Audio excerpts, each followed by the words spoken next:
Hey, ladies and gentlemen, welcome to another questions and answers video. I've got some questions here from mostly 6th grade students. But before I get to your questions, I got a few announcements that's going into both today and over the weekend. A few of you gave me specific question topics and things that you would like me to make a specific video for. Just know that they are in the works, and I will have those out sometime over the weekend for you guys. Also, I'm going to have a challenge for you guys to make sure you're watching these videos. I want you, after this, in Google Classroom, to comment below.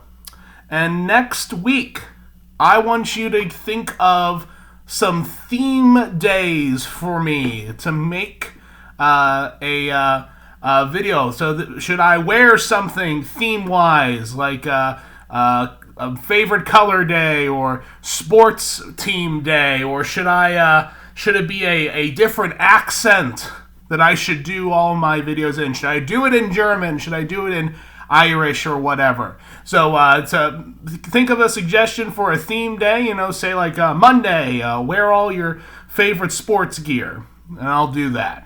Okay, I'll pick 5 winners from that. Okay, so let's get into questions and answers. All right. From our Ottoman Empire video, a student asked, for the Polish winged hussars, were those wings for decoration, or did it mean to stand for something?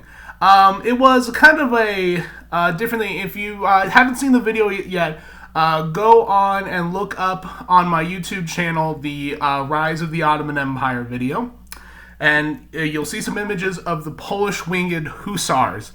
These were cavalry who had these huge wings on their back, and of course they weren't modern-day Air Force, but the wings were meant as kind of an intimidation factor. Made them look taller, and made them look more intimidating and uniformed. Okay?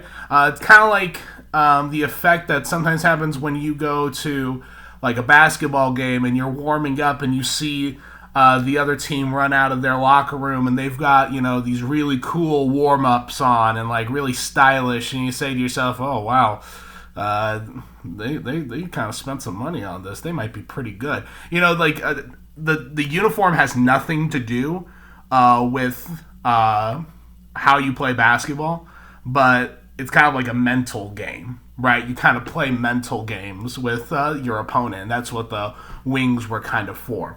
Another question, what groups were bothersome to the Ottoman Empire? Since the Ottoman Empire was around for like 500 years, I can't name all of them, but I can name some just kind of like off the top of my head. At the beginning of their empire, the Byzantines, the Eastern Roman Empire, was definitely a main rival. Also, the Mamelukes, who were a empire centered in Egypt. They were a Muslim empire centered in Egypt. They fought over for control of Palestine and Egypt for the first 200 years of the Ottoman rule. The main European rivals of the Ottomans were the Kingdom of Hungary, the Russian Empire, and the Habsburg Austria. Also, the city-state of Venice was very influential. They had a lot of islands in the Mediterranean that they used as naval bases and tried to attack the Ottomans. Some other Asian nations, like the Timurids, who were an empire that was located in modern-day Persia. There were a few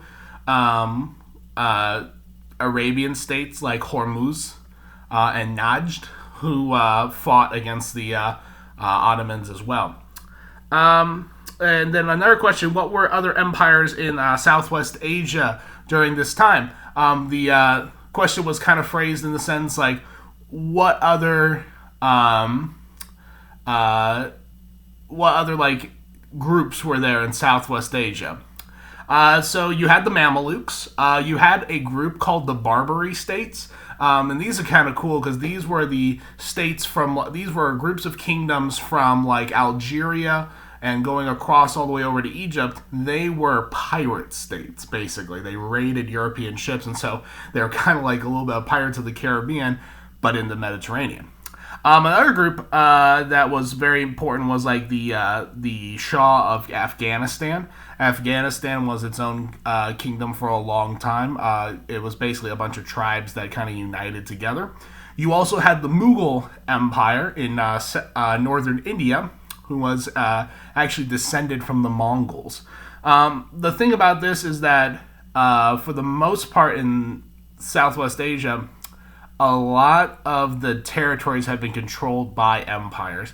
It's only been recently that nation states really came about. All right. And those are our questions for today. We didn't have as many questions that we did last time. I encourage you guys to keep asking questions. So remember, here's your assignment. Comment below in the Google Classroom for a theme day that you would like. It could be something for me to wear. It could be a certain color, or like it could be a certain type of accent that I need to do in. And then after that, make sure you guys are, if you have an assignment for Monday, make sure you're getting that done. I know 8th grade and 6th grade both have assignments that need to be turned in on Monday. So thank you all for your questions, and I'll see you guys soon. Bye-bye.